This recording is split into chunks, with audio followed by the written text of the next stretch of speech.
All right, guys, we're back with another episode. Sorry about last episode. Something happened with my mic cutting out on the sound, and I wasn't able to recover that. So I'm going to rework that into this episode. Hopefully, you guys can follow along. And pardon me because I'm feeling a little under the weather. Hopefully, by Friday, I'm feeling okay. But I have something going on with my throat. I feel better today than I have the last few days. If you notice my reel earlier today, didn't sound like my exuberant self as usual. So it's because of my throat. So I'm gonna try to do my best to get through this with you guys. I know you guys. I owe you guys for sticking around and listening and dealing with the mic going out on that episode last week, which I wanted to show you guys some really important stuff. And we'll probably start with that too. Quick announcement. Saturday, as you know, it is the All Soccer Cards and Collectibles Show of New Jersey in Clark, New Jersey at the Clark Recreational Center, 9 a.m. to 3 p.m. Shout out to Hooked on Soccer Cards and Sack Cards for putting that on together. I will be there, so hopefully I get to meet a lot of you guys that I've never met, that I've probably met online, on Instagram, and whatever else. So that'll be great to meet a lot of you guys. The other thing is, the night before is the trade night at the Holiday Inn down the street, I believe. So I think Paulo, who's hooked on soccer cards, is trying to organize a dinner beforehand. I'm contemplating getting to that because I love my Portuguese food. This will give me an opportunity to get some Portuguese food in me before the trade night. I'm not sure if I'll actively participate in trading anything at the trade night, but I definitely want to be there to meet a lot of you guys that are going to be at the event and at the show as well on Saturday. So I'm going to try to get there for trading. I'm not sure how much stuff I'll bring to trade, but either way, I plan on being there. The other thing is, if you're a new listener, thank you for so much for listening. To those who listen to me every week, thank you. The last month and a half, 2 months or so have been incredible. I've really been spinning out a lot of content to help you guys. You probably saw something the other day on the Samba Parallels from World Cup Prizm 2014. Some of you were aware of that. Some of you were not aware of that parallel. So that's good to kind of do that. I put one up today in terms of nothing crazy, but something I wasn't aware of that I got to really look into, some vintage stuff, some of that 1975, 76 UK Tops Bazooka set that had come out. So if that's interesting to you, take a look at my reels, spread it around to give people some education. Again, all my reels, if you guys could share those would be really helpful because I think there's a lot of knowledge there that can go a long way with a lot of people. And, I think you guys also supply me with a lot of knowledge. You guys give me ideas on things to talk about or things to look at.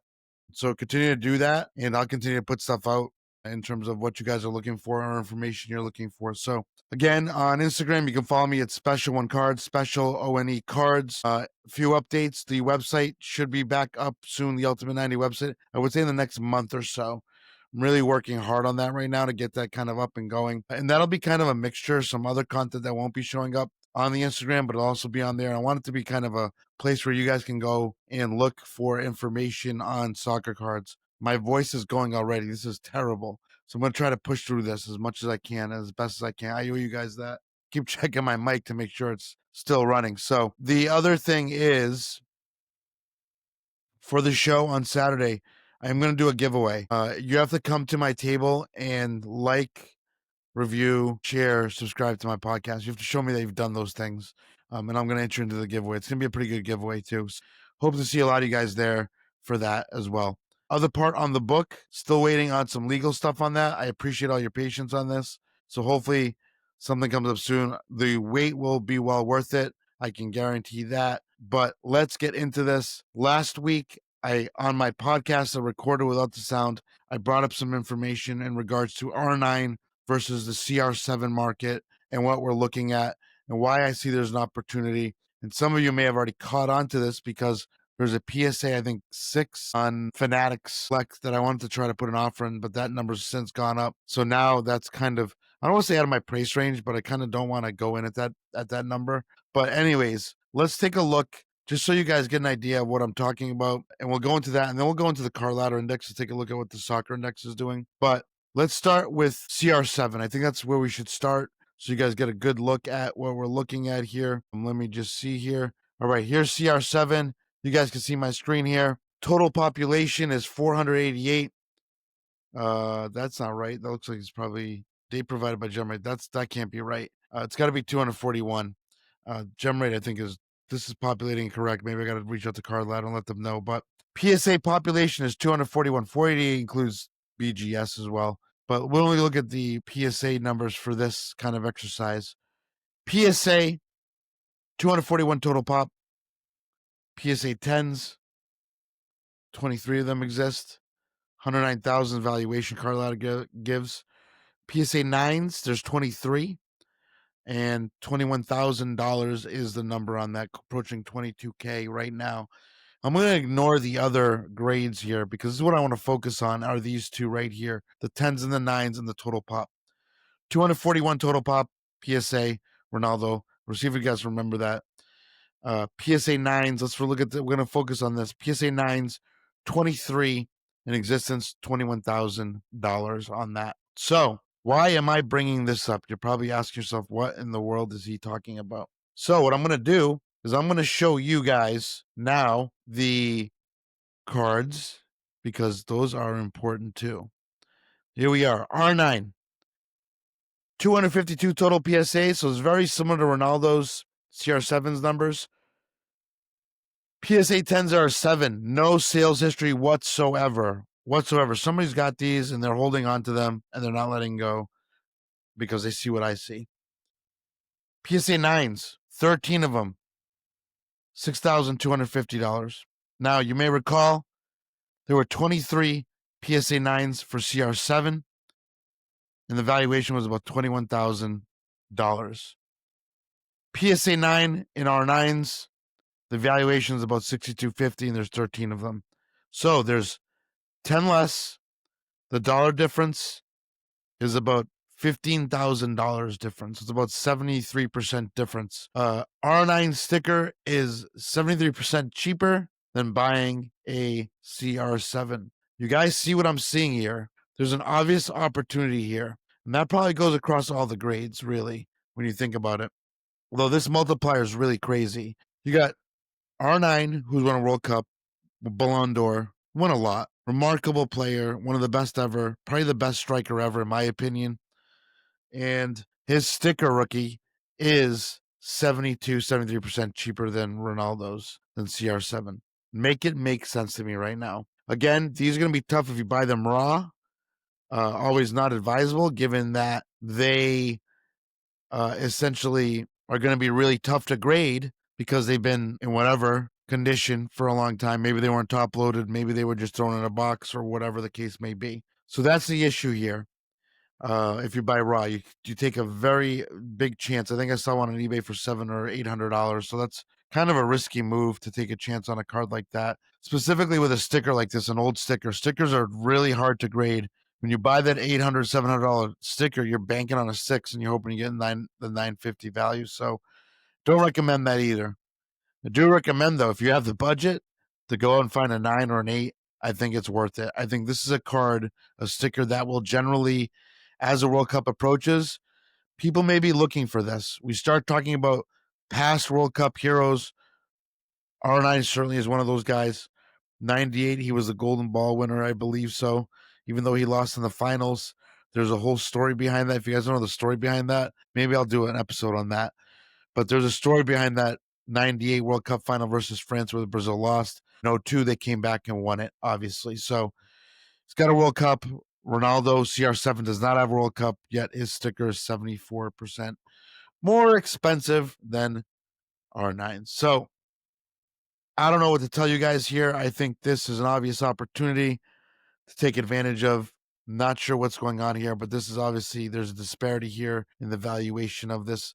And I get it. CR7's been in the age of social media, but at the same time, you have to remember that he has not put up the winning attributes that an R9 has with the World Cup title, right? He does not have that on his resume. So, in terms of pop culture, I guess you could call it, CR7 has that going for him. There was no really social media at the time when R9 was playing at his height. So that could be a differentiating part of the equation as to why the value on this is a lot lower. But at the same time, there's no way this should be 70% cheaper than a CR7 sticker. No way. I get it.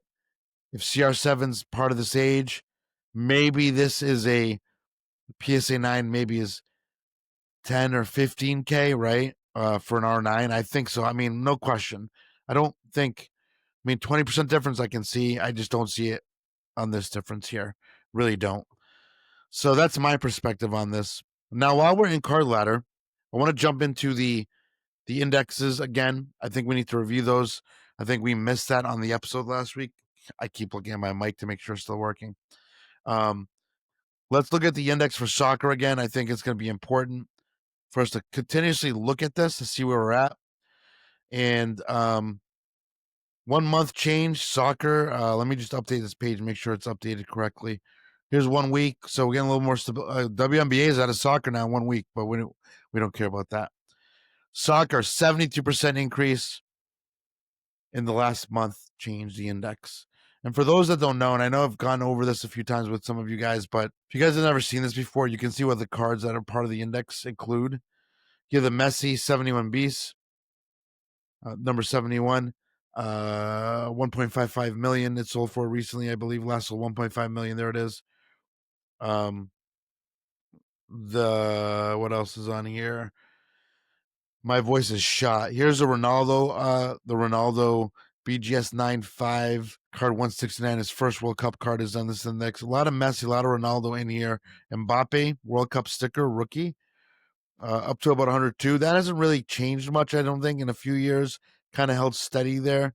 Here's a Ronaldo PSA 8, 299 value. I bought one raw recently off My Slabs about a month and a half ago, maybe a month ago, for 125 bucks. I think I got a really good deal.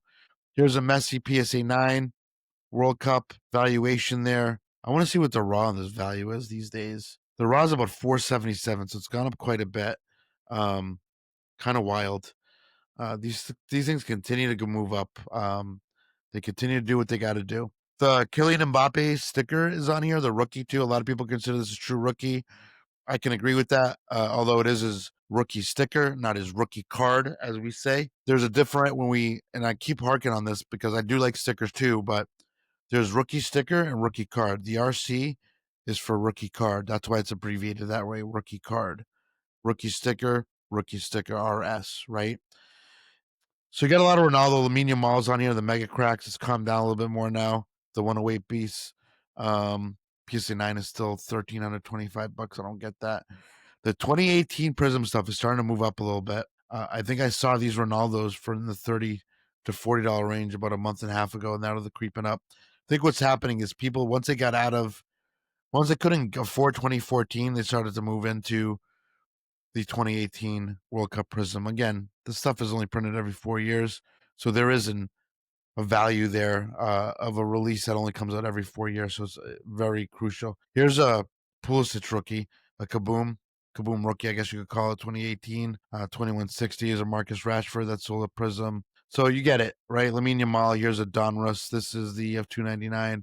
His stuff is still pretty high. Haven't really seen any movement decline on his stuff, even with the Ballon d'Or being kind of not taken away from him. But I mean, let's face it, the guy that deserved to win it won it, which was crucial, and that kind of leads me into my next segment here, the Ballon d'Or and the discussion behind it. The one thing I can say is this: I thought the voting was pretty spot on. I can't disagree with Dembele winning. I think he deserved it, rightfully so. Won the Champions League, won the French League, won the French Cup. I think won the French League Cup as well. Ended up winning the Super Cup. Although the Super Cup is not part of that yearly criteria for the awards, so that'll count towards next year's vote, I believe. So here's what you guys. I want to go over the criteria just so you guys know the criteria for the Ballon d'Or, just so you are aware of it. I think it's important. Let me stop sharing the screen there. But the criteria for the Ballon d'Or, there were 3 criteria this year that were really kind of important in determining the Ballon d'Or winner. So there were 3 criteria. And the evaluation period, just so you guys are aware, maybe no one talks about this on other podcasts, but for the 2025 Ballon d'Or, the award considered performances over the European football season from August 1st, 2024 to June 30th, 2025. So then the voting system, just so you guys are aware of how the voting system works. Jury of 100 journalists from the top ranked nations in the world votes for the men's Ballon d'Or. A jury of 50 journalists votes for the women's Ballon d'Or.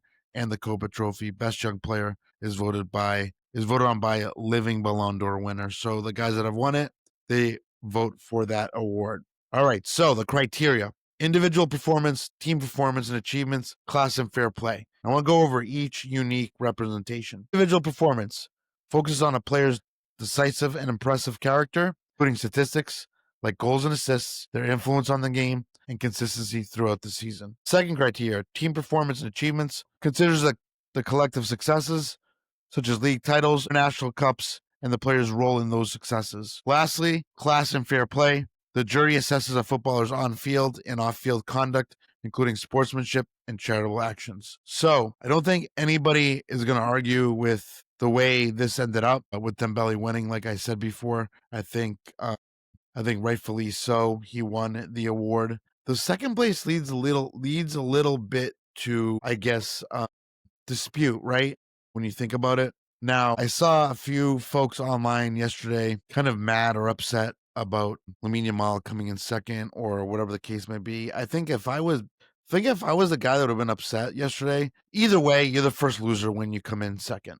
It's my dad used to always tell me you're the first loser of the award. So that makes, unfortunately, Lamine Yamal the first loser. Now, the problem I have with this award this time, I'm not so sure Lamine Yamal deserved second place for the award. You start to think about the way these standings held up and who won it and who came in. So third was Vitinha, which I thought was, I guess, respectable. He was a very important cog for PSG in winning the title. But again, there were a lot of PSG guys on the list. Hakimi, Nuno Mendes made it as well. João Neves, I think, finished 19th, which I can think was kind of crazy. That should have been different. So the standings were: Dembele 1, Lamine Yamal 2nd, Vitinha 3rd, Salah was 4th, Rafinha was 5th, Hakimi 6th, Kylian Mbappe 7th, Cole Palmer was 8th, I think.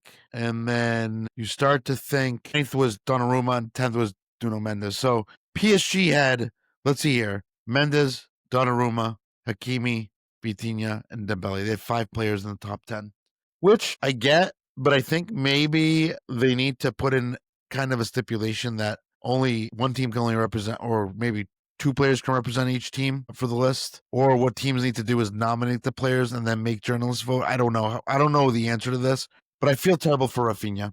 You think about Rafinha in the year he had at Barcelona last year and why he didn't come in second. And arguably, you could have said he could have won this too as well. There's an argument that he should have been the winner, no doubt about it. And if he had won, I would have had no problem with it. I would have said, I get it. I get why he won. I understand why he may have won. Just the year Rafinha had last year, just an incredible season. And, you start to kind of match him up against Lamine Yamal. Lamine Yamal is very young. He's going to have his chance. And I wouldn't put it past Lamine Yamal to winning multiple Ballon d'Ors. His time will come for sure. I think he's got to be patient, and I think he understands that. But you talk about Rafinha's season last year, which was a 24-25 calendar season, 34 goals, 23 assists across 57 games. That's an average of a goal contribution every game. That's wild. He had 18 goals in La Liga, 9 assists. In the Copa del Rey, he had 1 goal, 4 assists. In the Champions League, he had 13 goals and 9 assists in 15 games. In the Super Cup, he had 2 goals and then 1 assist in 2 games. You have to really feel for this kid, Rafinha. And I remember him at Vitória in Portugal and then Sporting later on, and then he goes off to Leeds. He really helped Barcelona last year to domestic treble, the La Liga, the Copa del Rey, and the Super Copa de España. I don't understand how he finishes 5th. I also don't understand how Pedri is not even in the top 10, finishes 11th. That I don't get. I guess for me, it's kind of not sure Cole Palmer belongs on the list here in the top 10. Mo Salah, I can understand being there, but Rafinha should be second, no question. And if you want to swap Vitinha with Lamine Yamal, go right ahead. I think it should have been Dembele, Rafinha. And if Rafinha had won, like I said, I would have had no problem with that. Rafinha is an interesting one. He's got some rookie cards you guys can find in Donruss. And he's got a Prizm rookie card too in that Chronicles set in his Leeds kit. Take a look, guys. You guys might find some really nice stuff. And I've done that. I covered that a few months back. You guys will see it on the webpage, on my Instagram somewhere if you can find it. Pump so much content now that stuff is just popping out left and right. hopefully when I edit this video, I can add those images of those rookies for those players that were part of that ceremony. But it's kind of like PSG also had Special K Kavicha was finished 12th, Desiree Douay 14th. They almost Joan Neves 19th. Like almost their whole team was on there. Just kind of wild to me. And how about Lautaro Martinez finishing 20th? I don't get it. I really don't get it. I mean, this has become kind of a popularity contest, a marketing contest. Dembele, I get. Rafinha easily a 1 or 2 in my book, and you can come at me if you want. He was Barcelona's best player last year without question, contributing a goal almost every game. And I know goals aren't everything, but for the past few years in this hobby, many of us or most of us have really looked at goals as being kind of the critical thing that we measure a player's success based on and his card values and why they're important. At this point in time, some of you out there that are arguing for Lamine Yamal should have won this, you're going back to the way things should have been done. And I have no problem with that. But to say Lamine Yamal was a better player than Rafinha was at Barcelona last year, I think is very debatable. The numbers don't lie. Rafinha's numbers scream as he was one of the best players in the world last year, if not the best. So I'm going to leave it there on that. I'll let that marinate a little bit just for you guys to think about because I think that's important. Now, the other things to think about going forward this weekend at the show, I'm hoping to get to meet most of you guys there. My voice is shot, so I'm going to try to jump off pretty soon here. But this episode should be pretty good for you guys. Hopefully, it covered some of the stuff that I missed last time. But I will be bringing some stuff to sell. Not a lot of stuff. I'll have some stuff. I may have some stuff to display that's not going to be for sale. But come with a plan, guys. I'm going to have a few like cheap boxes. Kids come around. They want like Ronaldo or Messi cards, relatively cheap stuff. I'll have some nicer stuff available too. I'm also going to be on my last episode, the sound cut out, but I have a hoodie that I just came out with. I'm gonna see how many people would actually order one. Goal of the hoodie is basically to obviously promote this podcast, and maybe I'll give some away at some point. But I want to sell a few to help me kind of build my studio out for this podcast. So we have good lighting, good studio in the house to start really doing this correctly, the right way. We're getting there. We're pumping all this content and how significant it is and why it's important to have. But let me know what you guys think about the hoodie. I'm going to post it on Instagram probably on Friday or Monday, or no, maybe Thursday, maybe today, I don't know. I'll post it this week. Give me your feedback. Some of you have seen it and liked it. And I'll have some other ones coming out too. I'm going to have some different stuff coming out. I'm going to do kind of limited drops on them because I don't want to mass produce these things. I want them to be like produced on an exclusivity basis. So there aren't a lot of them. But it will have obviously the 90 branding on it. Hopefully that doesn't disdain any of you guys from not buying the hoodie. And I'll probably do some t-shirts too. I think those are probably a little cheaper, so it'll be a little bit better. The one I got right now seems like the quality is okay on it. Not the best, but also not the greatest. Let's face it, we don't want to buy hoodies for $100. That's the thing here. So I'll put something out for you guys on Instagram to get your feedback on this. And then maybe I can do a bulk order, or I can just create the store right on that manufacturer's website to order them right through there. So we'll figure that out. Now, the other day, you guys probably saw, I did a post on the Prizm World Cup, and I want to kind of briefly touch on it. 2014, there was a parallel set that some of you guys did not know about. 14, the El Samba Parallel set. They were actually one of ones. So for some of you that had questions about those, they were one of ones, only one of ones that were issued. So there was, the autos were one of ones, the bases were one of ones, and they were the green and yellow color honoring the Brazilian flag. Now, Panini only issued these through eBay auctions, and they never come up. I've never seen them up on eBay, or I've never seen anyone selling. I have not seen them in the wild at all. They're really expensive. I referenced the Killer Navas that sold for quite a bit of money. And then we had a Valderrama and James Rodriguez dual auto sell recently for, I think, $8,500. So they're beautiful cards. I guess, look through those value boxes. You may find some in there because people might not be aware of them, of those cards being available or having been available. I think one of the things that people sometimes forget is sometimes manufacturers do things and you don't know about it. And a lot of us that came into the hobby after the fact or later on down the road didn't know. And most of these, and I'm trying to actually remember, I'm trying to find one right now to see if Panini actually, I don't even think Panini put the one-of-one moniker on these cards, to be honest. That's a big problem. because, and I guess the only way to find out is to try to pull up an old sale to see if it's on there. But I can't really find one. Michael Carrick sold for $1,100 last November. I'm hoping to see if I can find one. It's not on the front of the card, but it might be on the back. So I'm gonna actually look one up right now. Let me share my screen. I'm gonna look one up on the PSA registry, just so you guys get a kind of a good look at what these look like. I think they're really cool. That's not the one. There it is right there. So there is the El Samba Parallel. There's a 101 Michael Carrick. Sold last November. It looks like $1,100. So, excuse me. Told you guys my voice was going. But I actually want to see whether or not they on these cards. And I'm trying to find an image of the card. Let's see here. Let me see if I can find it on the. I'm gonna look on my phone really quick because that's probably the best spot to look for me. I'm gonna look up the serial number on this card and try to identify, see if it's numbered in any way. Because I'm not sure if these were actually numbered on the front. It doesn't look like it is on the back, and I could be not be seeing it, but that might be something somebody might be able to point out to me. But I want to look at the back of the card, so I'm gonna go to the set registry. I'm gonna actually look up the cert on PSA to see if it pops up there. It looks like this one was kind of recently graded too, so probably graded last year. But let's see here. Let's check out the back.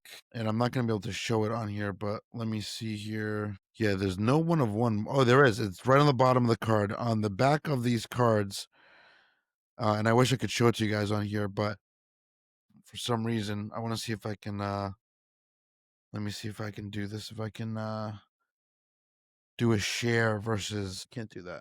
Yeah, so it'll be at the bottom of the card. So when you look at the bottom of these cards, the back of the card actually by the England flag on the Michael Carrick. So when you turn it around, it'll be right around here. It's a 1 of 1. So they are marked 1 of 1, kind of conspicuously though, because you can't. In some cases, it'd be hard to see. If I didn't catch that, I wouldn't have seen it. So that's one thing I would tell you. If you're at big shows, big soccer card shows, look for these cards. They might actually pop up in value boxes because people might not be aware. Also you kind of want to do the right thing and let them know that possibly you guys may have put this in the wrong box and it's in the wrong spot, or you didn't realize that this card's kind of a really limited card. That's probably the right thing to do. But as you can see, these prices, they're crazy. Like look at this novice sold for $825 on auction November 25th of 2019. Looks like the same one later on sold, which was earlier this year, for $3,500, $34. So a key kind of card to look for, especially if you like high end product. This is as high as it gets, right? These are El Samba Parallel, exclusive to the Brazilian World Cup Prizm, first year World Cup, outstanding.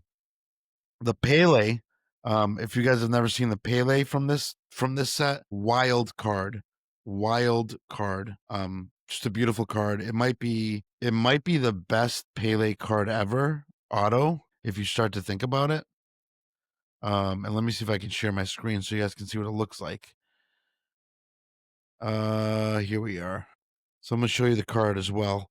And I went on Beckett's site to find the card, and you'll see it here. It's a beautiful card, and arguably it could possibly be the greatest Pele auto ever. Look at that thing. That thing is beautiful. First World Cup Prizm, first World Cup Pele card, first World Cup Prizm Pele autograph card, Samba Parallel green and yellow of his country, color match, whatever you want to call it. Just a beautiful card.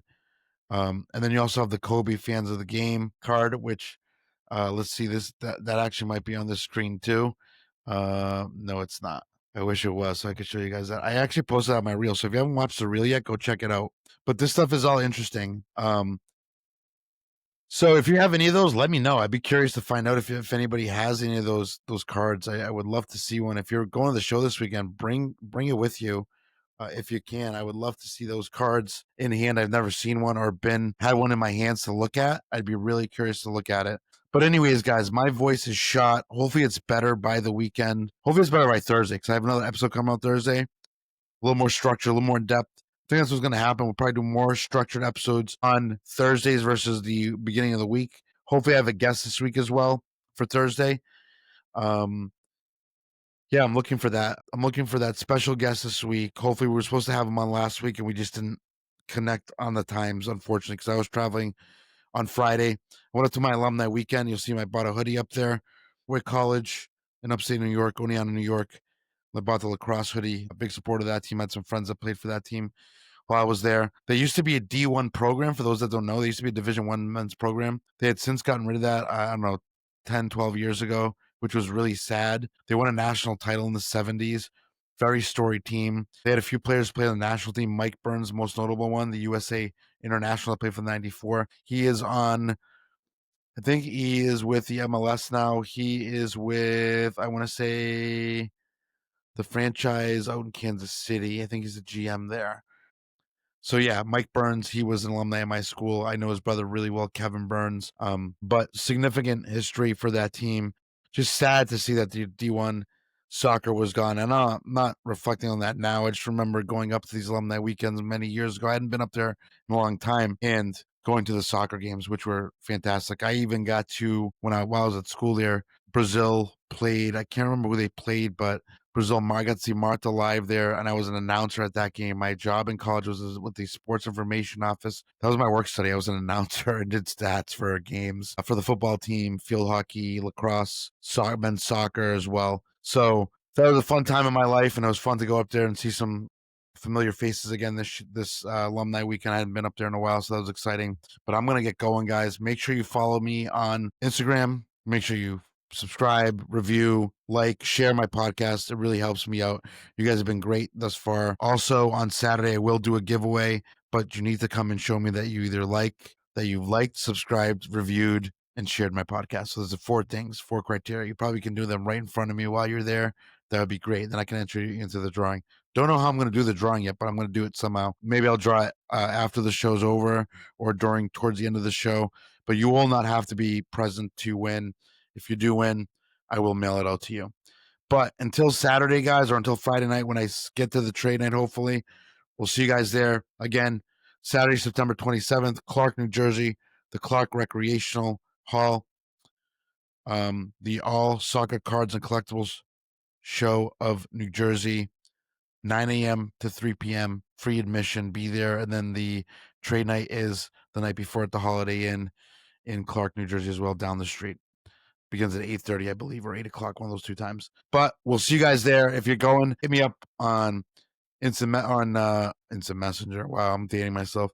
Hit me up on Instagram with a message to let me know you're going and that I hope to see you guys there. All right. Take care, guys. We'll see you soon.